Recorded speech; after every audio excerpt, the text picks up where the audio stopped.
Welcome to Looking Out My Kitchen Window. And listeners, I want to say thank you. Thank you first for responding to just a simple question: dating after 50. And today we will be completing this 3-part series. And we learned a lot. We laughed. Some of us were surprised. I know I was at some of the terminology, like hospice wife, nurse with a purse, and just so many things.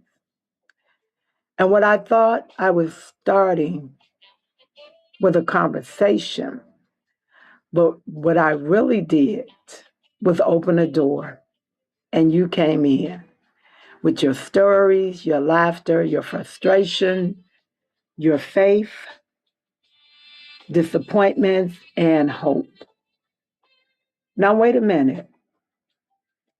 Some ladies did say dating after 50 is possible. Some said it's exhausting. Some said they're hopeful, and some said they're done. Some want marriage or just companionship or friendship first. But they don't want anyone disturbing the peace they fought so hard to get.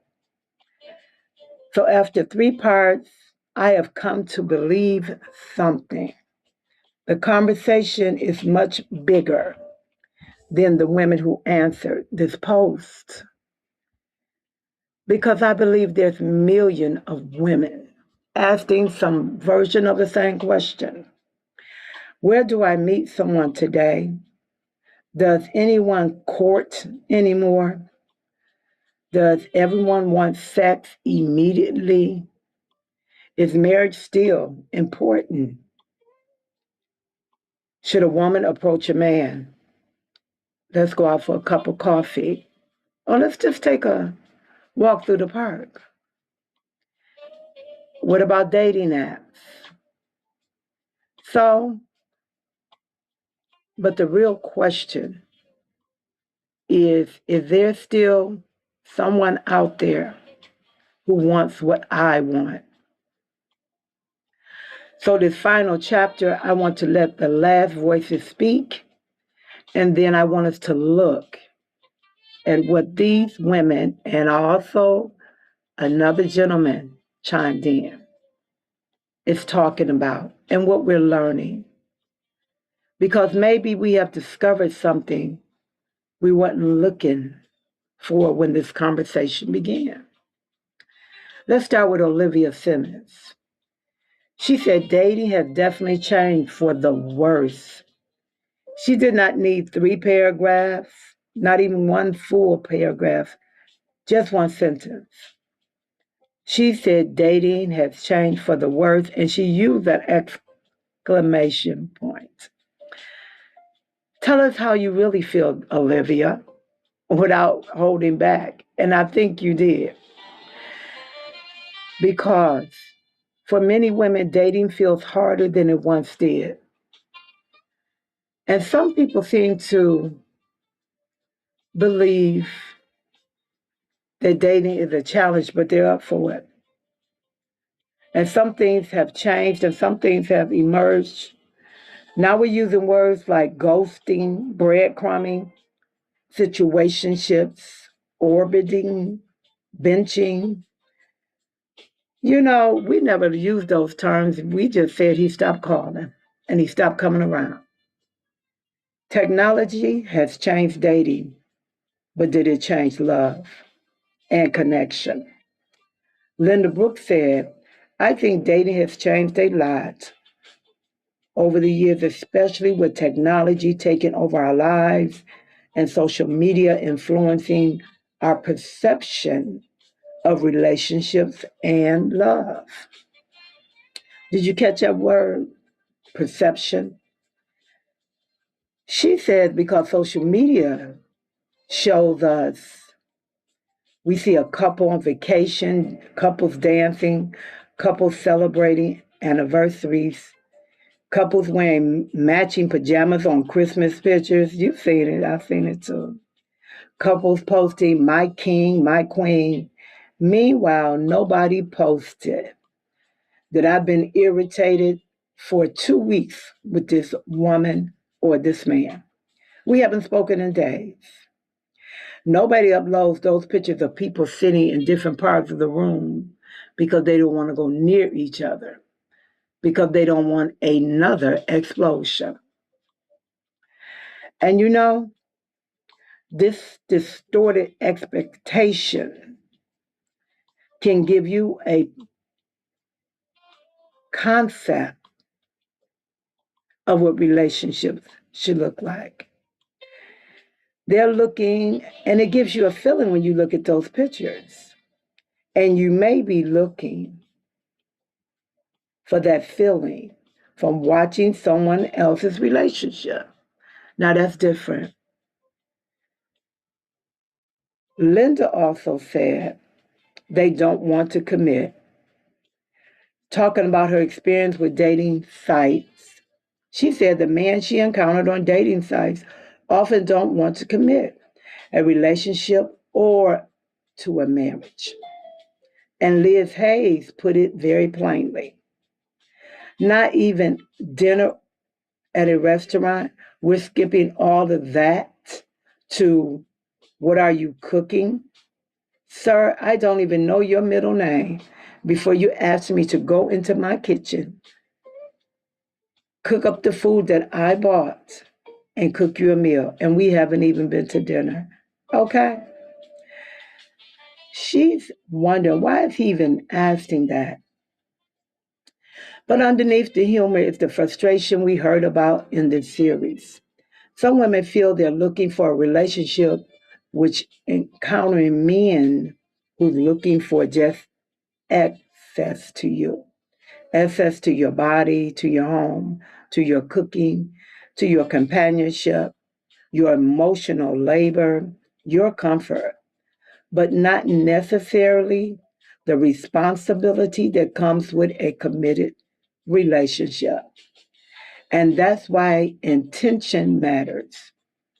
One of the most important questions we should clearly ask early in the relationship, not do you like me, but what are you actually looking for? Not what do you think I want to hear that sounds romantic and get my emotions and my endorphins popping. No. What do you want, sir? What are you looking for? Let's start with something very simple: honesty. And then came along Patricia, Patricia Williams. She met a man on an app, and here what makes her story very interesting. They lived in different states, and they still do. But they met on an app, built a relationship, and they're married. They still live in different states, and they travel back and forth. And when her sister seen this happen to her, her sister went on an app, met a man, and her sister is now married. You know, so when we hear some people say dating apps are terrible, well, maybe you had that experience, but everybody don't. A dating app is not a guarantee for foolishness, because we know foolishness is everywhere. And it's not a guarantee for love. It's just a door, ladies. That's what Patricia said in her experience. Patricia's stories remind us that perhaps technology is not the villain. The challenge may be how people use technology. Because an app can introduce two people, but it cannot build trust for them. It cannot create character. It cannot make someone to be honest. It's just a tool. And then Dale Sanders said, I'm definitely not ready. She knew her mindset and the rationale of some people out here. It just baffles her, she said. And you know what? Not ready is an answer. And it's an honest answer. She knows where she's at and she's willing to wait. It's not about if he has a job. It's not about if he's handsome, if he's kind. It's just, I'm not ready. And then Versandra Jewell said, I want to be heard and I want to listen. She brings us back to the simple thing in this series. She said her expectations are simple: good conversation, meaningful connection. She said, I want to be heard and I want to hear. Here it is right there. After all the advice and all the apps and all the rules and all the arguments about who should call whom and all the talk about sex, all the discussion about different ages, younger, older, she made it very simple, and we've been hearing it, ladies. I want them to see me, to hear me, to get to know me, just like I want to get to know them. For Sandra has noticed younger men wanting to date her, but she said some of them seem to dangle marriage as though marriage itself should automatically be the ultimate prize. That's interesting. Because marriage may be a goal, but the right relationship should be what matters. A wedding is a 1 day event. A marriage is your Monday, your Tuesday, your bills, your family discussions, your compromising, your sex, your silence, your laughter, your disagreements, your ordinary Tuesdays, Wednesdays, and Sundays. So maybe the question isn't simply, do I want to get married? Maybe it's, do we have what it takes to create the kind of marriage I actually want to live in? Cassandra reminds us, hopefully, that through divine timing and alignment, that the right companion will be revealed. And I like the word companion, not rescuer, not savior, not someone finally make my life so wonderful. The word companion, someone who will walk alongside with me. And you know, I want to tell you something. During this series, my phone rang and I got a call from my niece, and she's in her 30s. And one of the things that she did say, which was so shocking because we're talking about dating, she said, I want a husband. She said, Auntie, and this woman is what we want to call, she's focused. She has her own career and a business, own house, own job, has traveled extensively. And in her 30s, her question is, Auntie, how can I get married? We didn't go into detail at that time because at that time she was just expressing it and I just listened. So this question is not just for women over 50. It's something that when women are pondering, thinking about it, even worried about companionship and lifelong companionship. So, what have the women actually taught us in this series? After 3 parts and all these voices, I am coming back to the same thing. The women weren't just complaining about men, they were revealing they now know something about their self. One woman realized she needed to heal before accepting another relationship. Some want faith to be the center of their relationship.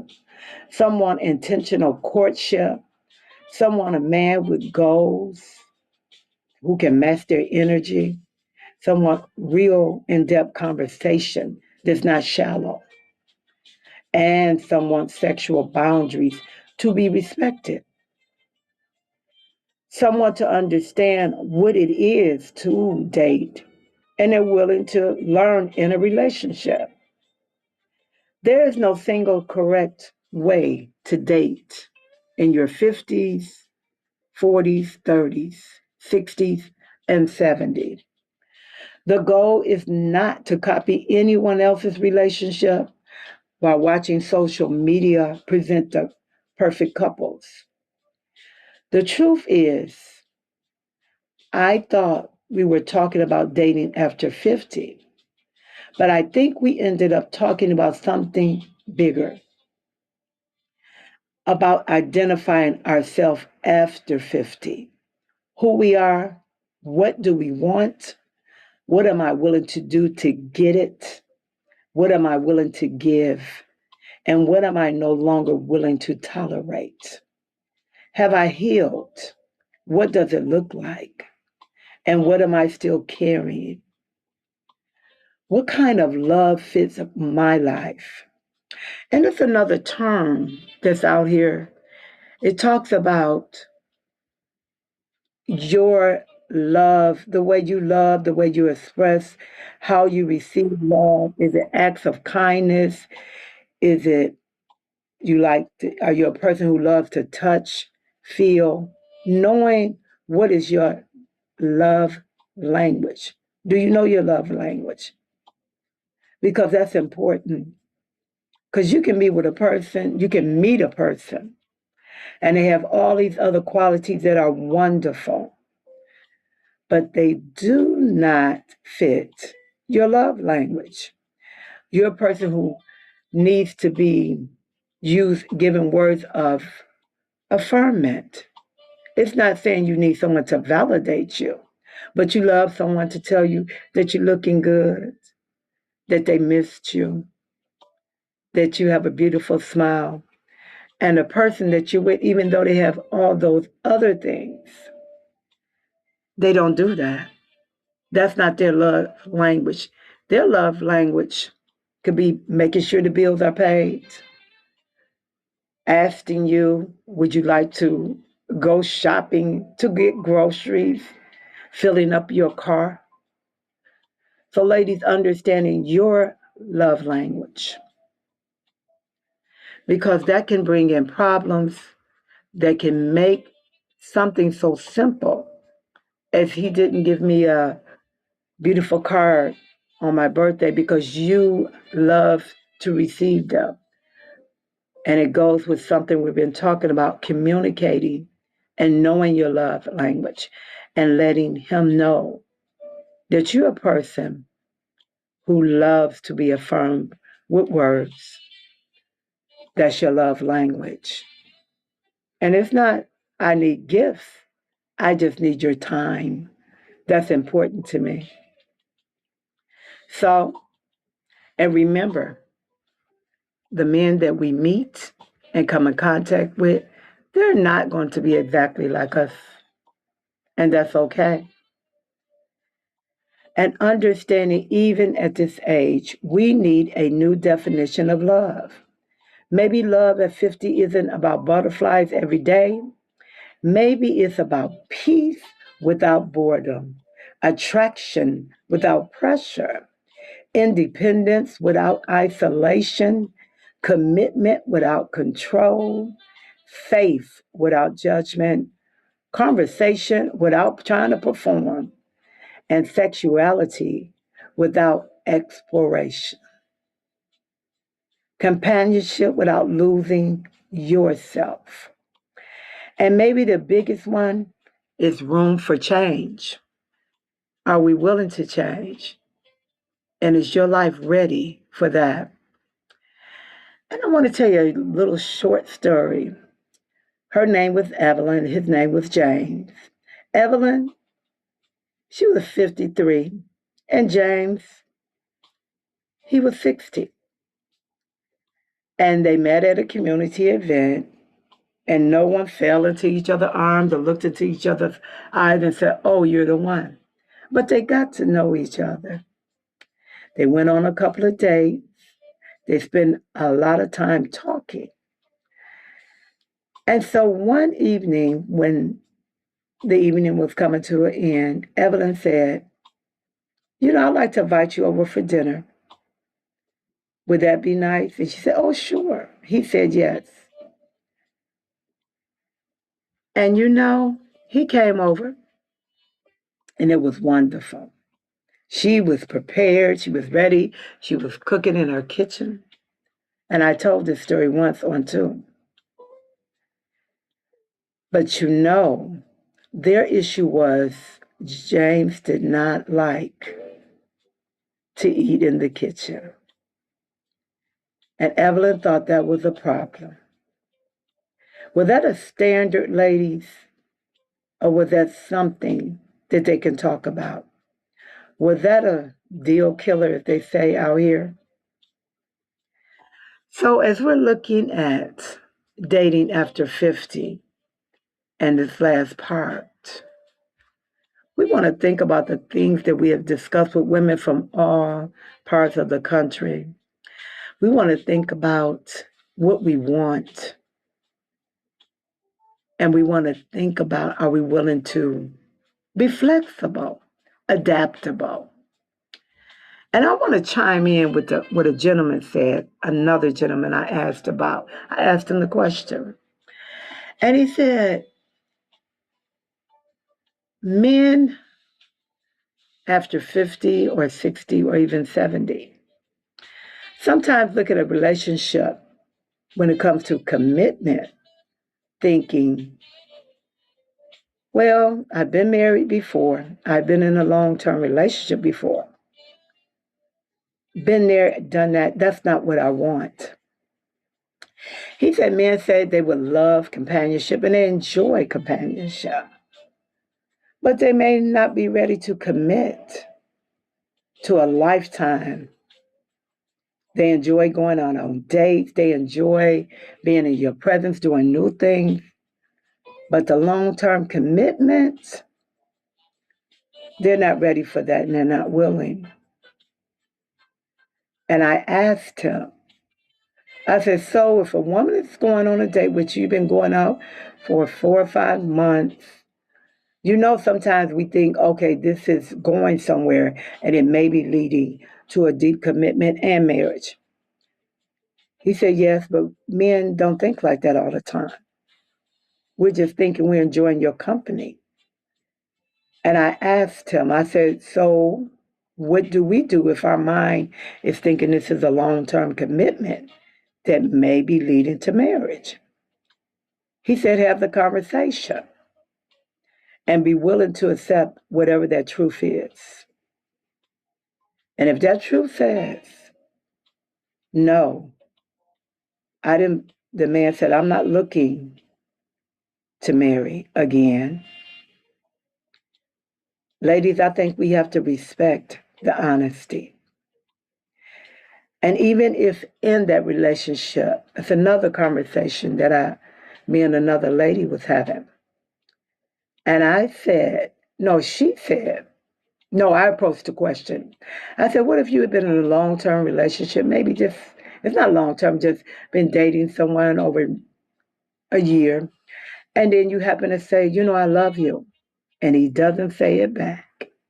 What do you do? She said, when the date is over,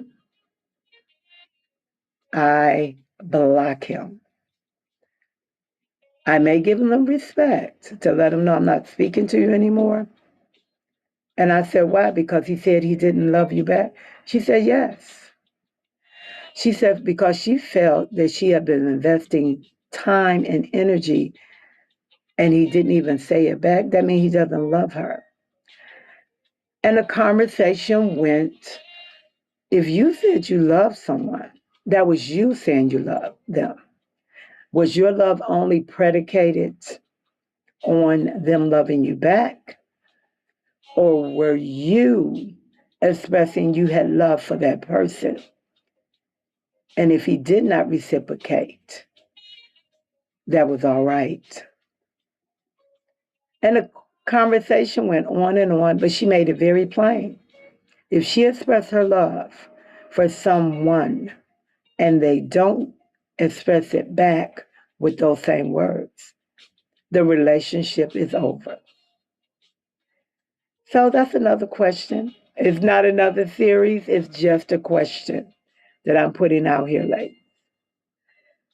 Before we end this looking out our kitchen window, I want to thank you because your voices turn one social media question into something rich and powerful, insightful, and healing.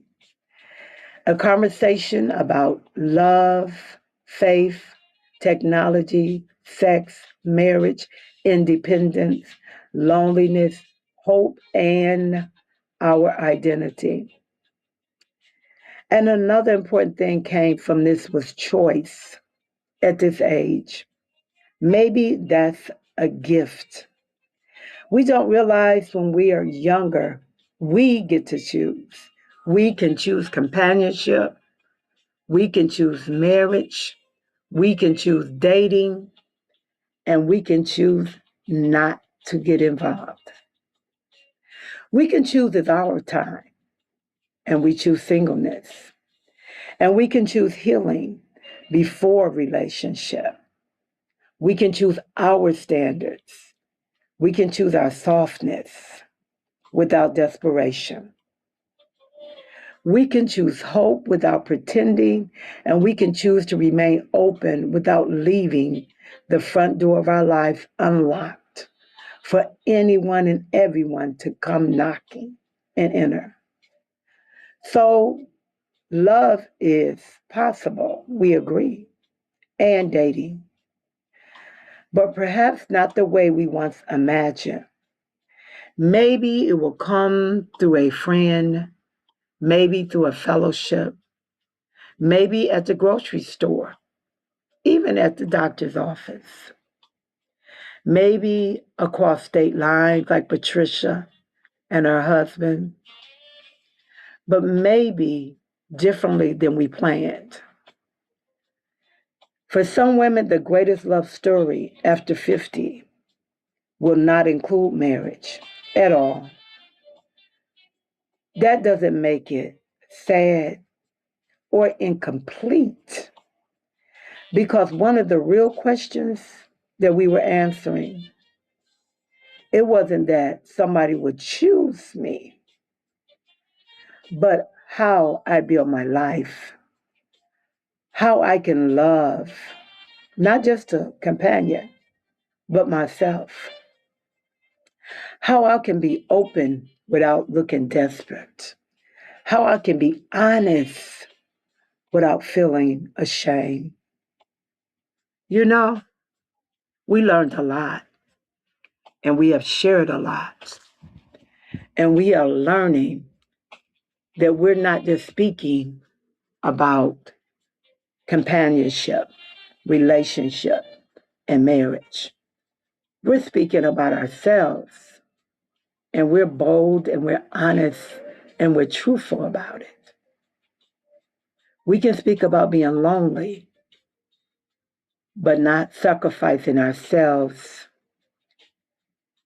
or not having standards to allow anyone who does not align with us into our lives. So I appreciate you, ladies, for being honest and growing and being bold enough to say what you want and willing to wait if it's necessary. But even while we're waiting, we're building a life. So until next time, this is Visu, and we're looking out our kitchen window. We are real women with real stories, real inspiration, real acceptance, real encouragement. And again, to every woman who have added, and gentlemen who added their voice to this series, thank you. You didn't just answer a question, you created a fulfilling conversation. Until next time, I'll see you as we look out our kitchen window.